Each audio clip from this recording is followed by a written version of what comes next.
Welcome students. Welcome to our English class. Students, today we are going to see our new unit, unit 3.4. Okay बच्चों? And the title of the poem is Please Don't Read This Poem. बहुत ही मजेदार हास्य कविता है। पहले आज हम क्या करने वाले हैं, इसके वार्मिंग अप एक्टिविटी। ओके बच्चों, जैसे कि आप शीर्षक देख के ही पहचान गए हो, please don't read this poem, कृपया इस कविता को न पढ़े। This is a very funny poem, हाँ। See there on your screen page number 73 of your English text book. 3.4 title is Please Don't Read This Poem. Now here you can see in the heading only, poem word के बाद में they have put an exclamation mark. Exclamation mark के बारे में आपको मैंने बताया था, विस्मयादिबोधक चिन्ह। ओके बच्चों, here you can see that child का, बच्चे का फेस कैसा दिख रहा है आपको? यस, स्माइलिंग है, कुछ शरारती मूड चल रहा है उसका, है ना। देखो आप, कुछ सोच रहा है, वो कुछ लिख रहा है, साथ ही साथ सोच रहा है। This is a poem written by Kenn Nesbitt. ये कविता जो है केन नेस्बिट द्वारा लिखी गई है। Let's see who is Kenn Nesbitt. चलो हम देखते हैं केन नेस्बिट कौन है। Kenn Nesbitt is a children's poet. यानी कि ये जो थे, ये कौन थे? Children's poet. आपको मैंने बताया पोयम जो है किसके द्वारा लिखी जाती है? पोएट के द्वारा। और स्टोरी जो है वो किसके द्वारा लिखी जाती है? राइटर के द्वारा, जिसे आप इंग्लिश में हिंदी में कहते हो लेखक, है ना। अब ये कविता है तो नेचुरल है, कविता कवि के द्वारा लिखी गई है, यानी पोएट के द्वारा। Now here you see he writes humorous poems. आप यहां पर देखिए, ये जो वर्ड है ना आपका ह्यूमरस, ह्यूमरस का मतलब क्या होता है? HUMOROUS, humerus. ह्यूमरस का मतलब होता है हास्य उत्पन्न करने वाली। हास्य उत्पन्न करने वाली कैसे?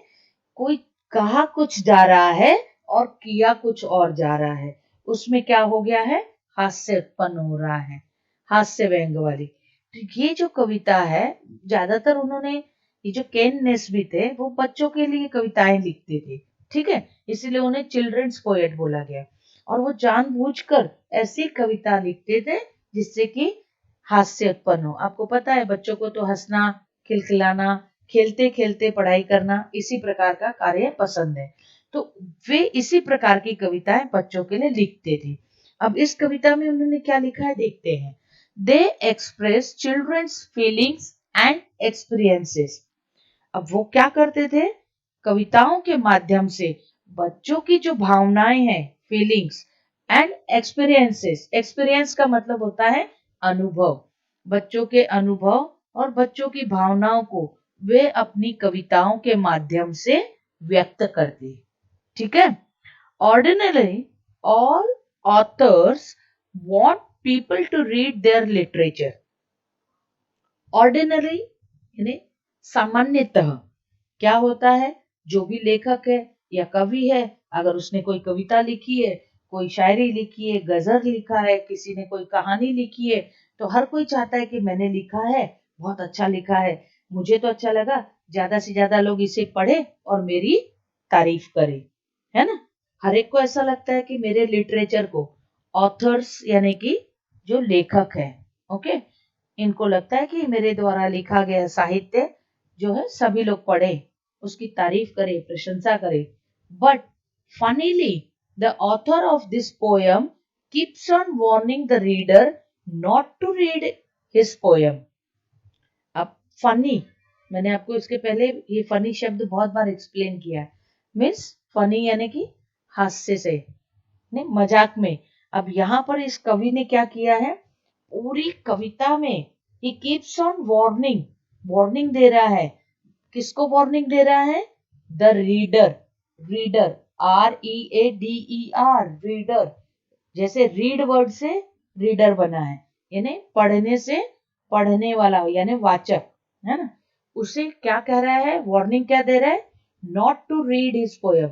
वो कह रहा है बार बार कि मेरी कविता मत पढ़ो, मेरी कविता मत पढ़ो। और आपको पता है ये तो मानव स्वभाव है, केवल बच्चों का ही नहीं, कोई वयस्क व्यक्ति भी होगा ना, तो ये मानव स्वभाव है कि जिस कार्य के लिए मना किया जाता है हम वही कार्य जरूर करते हैं।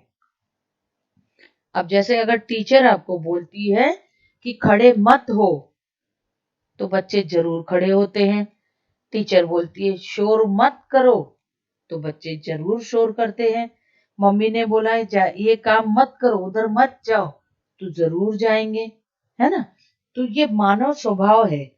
तो अब ये इस कविता में वही चीज बताई गई है, और उससे क्या हास्य उत्पन्न हुआ है वो हम देखेंगे, ठीक है। The warnings have just the opposite effect. ये बात तो सही है कि अगर आपको चेतावनी दी कि मत करो तो आप जरूर करोगे, आपको बोला जाए कि ये करो तो आप वो बिल्कुल नहीं करोगे। तो it gives the opposite effect. Opposite यानी कि विरुद्ध।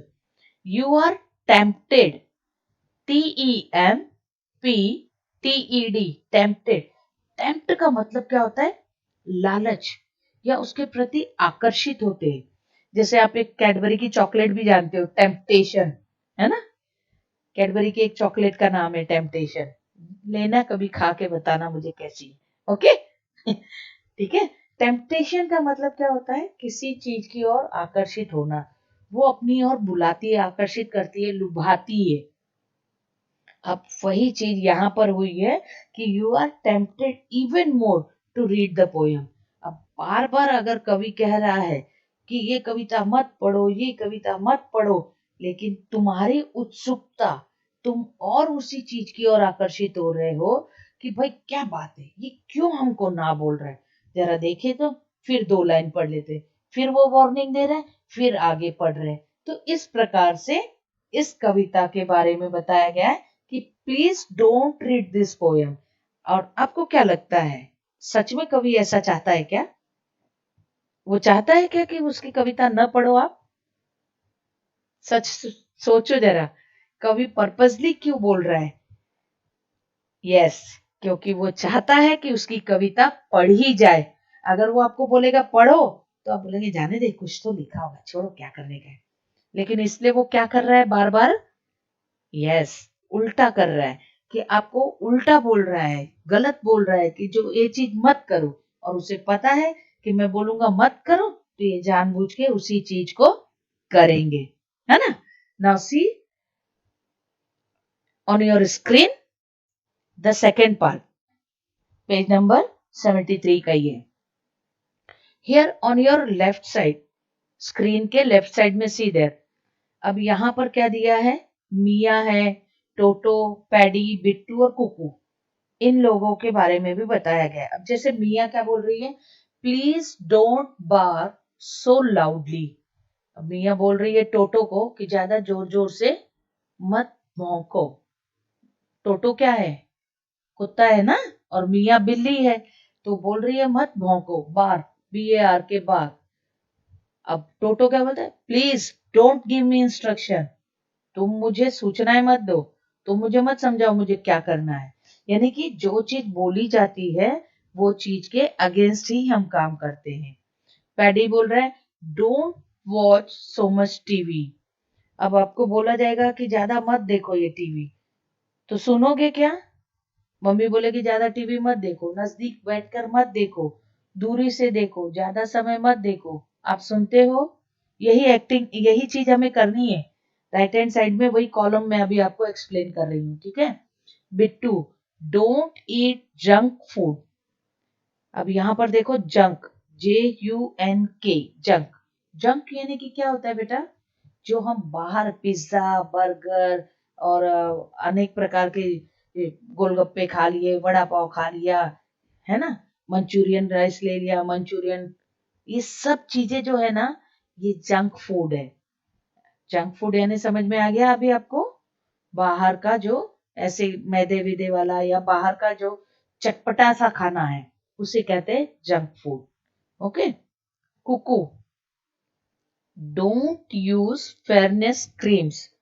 कोको बोल रही है फेयरनेस क्रीम। आप देखते हो ना, फेयर एंड लवली क्रीम आई है ना, फिर जिससे आप गोरे बन जाओगे ऐसे वगैरह। बट ऐसा पॉसिबल है क्या बेटा? नहीं।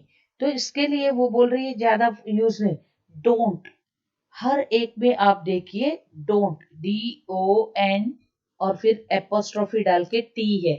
मैंने आपको ये भी बताया कॉन्ट्रैक्टेड फॉर्म वर्ड्स है ये, है ना। डू नॉट, डू नॉट का शॉर्ट फॉर्म या कॉन्ट्रैक्टेड फॉर्म हो गया डोंट। ऐसे मैंने आपको और भी दिए हैं, is not, isn't, was not, wasn't, है ना। तो यहां पर ये डू नॉट का कॉन्ट्रैक्टेड फॉर्म वर्ड है डोंट। अब हम देखेंगे यहां पर राइट हैंड साइड में क्वेश्चन दिया है, have you ever been told not to do certain things? Did you stop doing that immediately और did you continue to do same anyway?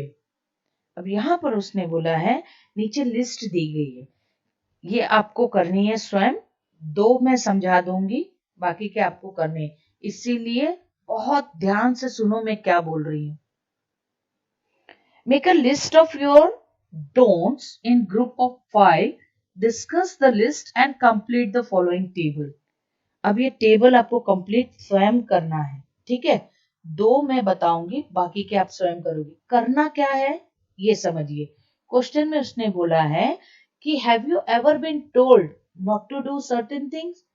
क्या कभी आपसे कहा गया है कि ये चीज मत करो, वो चीज मत करो? कहा तो गया ही होगा, ऐसा तो है ही नहीं।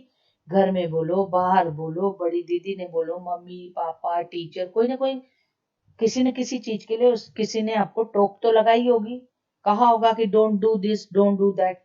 तो did you stop doing that immediately? क्या तुमने, अगर आपको टोका गया है तो आपने वो बात मान ली और उसे स्टॉप कर दिया इमीडिएटली? स्टॉप यानी बंद कर दिया। और did you continue to do same anyway, या फिर तुमने उसे सुना ही नहीं और अपने मन से वही करते रहे जिस चीज के लिए आपको रोका गया है, जिस चीज के लिए आपको कहा गया है कि इसे मत करो। तो ये चीज तो आप लोगों ने की है, ये बोलो ही मत कोई भी कि हमने नहीं किया है। तुरंत में तो किसी ने कोई चीज रोकी नहीं। टीचर ने बोला चिल्लाओ मत, तो जरूर चिल्लाया है। जब टीचर बोलती और जोर जोर से चिल्ला, चिल्लाओ और कितना चिल्लाना है, तब तुम लोग चुप बैठ जाते है ना। ऐसा होता है। तो मैं सिर्फ आपको दो डोंट्स दे रही हूं, बाकी के 4 डोंट्स आपको स्वयं करने हैं अपने मन से। हाँ, कि आपको किन किन चीजों के लिए रोक लगाई गई और आपने किया या नहीं। जैसे don't talk loudly in the class, ये तो टीचर लोग बोलते ही आपको कि क्लास में शोर मत मचाओ। अब आगे जो बॉक्स है, यहाँ पर ये जो स्टॉप डूइंग इट, ये जो बॉक्स है, यहाँ पर आपको निशान लगाना है टिक का, कि हाँ किया या फिर नहीं किया। दूसरा है don't play video games. Teacher ने आपको बोला, मम्मी ने बोला या दीदी ने बोला या किसी और ने भी कि वीडियो गेम्स मत खेलो, तो आपने स्टॉप डूइंग इट किया है क्या? अगर आपने किया है तो आप क्या करोगे? हाँ भाई, बहुत आज्ञाकारी बच्चे हो फिर तो आपने जैसे ही मना किया आपने वो काम कर लिया, तो आप वहां पर टिक करोगे, राइट का चिन्ह डालोगे। अगर आपने तुरंत उसे रोक दिया है जिस चीज के लिए आपको मना किया गया, और नहीं तो फिर नेक्स्ट कॉलम में आप टिक मारोगे कि ट्राइड इट या डिड इट एनीवे, यानी कि हमने कोशिश की, है ना। तो यहाँ पर दो मैंने आपको डोंट्स दिए, एक तो कक्षा में शोर मचाने के ऊपर से और दूसरा वीडियो गेम्स मत खेलो इसके ऊपर। अब ये दोनों आपको मुझे बताने हैं कि आपने ऑन द स्पॉट उसे रोक दिया, रोक दिया तो पहले कॉलम में राइट का चिन्ह लगाओगे टिक, हाँ? और अगर नहीं किया है तो सेकंड वाले कॉलम में लगाओगे, ओके। और नीचे और 4 डोंट आपको अपने मन से लिखने। आप ये भी दे सकते हो, जैसे डोंट टॉक दे दिया है, डोंट प्ले इन द सन, धूप में मत खेलो, okay. Don't run very fast, बहुत तेजी से मत दौड़ो, है ना। डोंट ईट हरीडली, तेजी से खाना मत खाओ, जल्दी जल्दी खाते ना निकलते। तो ऐसे आपको 4 डोंट स्वयं करने हैं और उनके आगे आपको टिकिंग करनी है। ओके बच्चों, तो ये तो हुई आपकी वार्मिंग अप एक्टिविटी नंबर 1। अब हम देखते हैं सेकेंड नंबर। यहां पर you can see there page number 73 का लास्ट क्वेश्चन है। When you write something or paint something or make something, do you want others to see it? Discuss the reasons for your answer. अब उसने क्या बोला है, ये भी आपको स्वयं करनी है बच्चों। अब आप देखिए, यदि आपने कुछ चीज लिखी है, आपने कोई पेंटिंग बनाई है, आपने कोई और चीज बनाई, जैसे फूल बनाया है हस्तकला में, या ड्राइंग में कोई चित्र बनाया है अच्छा बढ़िया सा, या आपने कुछ सिलाई वगैरह सीखी है लड़कियों ने जैसे, और कुछ बनाया है, किया है, अपने आप से कोई चीज की है ना। तो डू यू वांट, क्या आप चाहते हो कि लोग उसे देखें, दूसरे लोग उसे देखें या नहीं देखें? ये आपका अपना ओपिनियन होता है ना, कि मैंने ये अच्छा कार्य किया है, मैंने इतना अच्छा इतनी अच्छी राखी बनाई है अपने हाथों से, तो मैं ये दूसरों को दिखाना चाहती हूँ या नहीं चाहती हूँ। अगर आप चाहती हो तो क्यों चाहती हो, और नहीं चाहती हो कि कोई न देखे तो क्यों नहीं चाहती हो, ये आपका अपना ओपिनियन होगा। तो इस क्वेश्चन में आपको क्या करना है कि आपने यदि कोई चीज पेंट किया है, कोई चीज बनाई है, कोई चीज कुछ लिखा है, कोई कविता लिखी है, या अपने मन से निबंध लिखा है, हाँ, कुछ भी किया है आपने स्वयं से, तो आप अपनी स्वयं की गई कोई भी कार्य को लोगों को बताना चाहोगे या नहीं चाहोगे? यदि चाहोगे तो क्यों चाहोगे? बराबर है ना, ताकि लोग देखें, उसे अप्रिशिएट करें, उसे बोलें, उसे की प्रशंसा करें, आपको शाबाशी दे, हैं, ये भी हो सकता है। और नहीं बताना चाहोगे तो भाई हो सकता है वो आपको अच्छी नहीं बनी है, तो आप दूसरों को नहीं दिखाना चाहती हो, आप नहीं चाहती हो कि कोई आपकी हंसी उड़ाए, कोई आपका मजाक उड़ाए, ऐसे कोई भी रीजन आपका स्वयं का हो सकता है। ठीक है, तो ये एक्टिविटी आपको स्वयं करनी है। ओके बच्चों, आप लिख कर रखोगे और हम बाद में इसे चेक करेंगे। ओके बच्चों, so that's the end of your warming up activity of unit 3.4।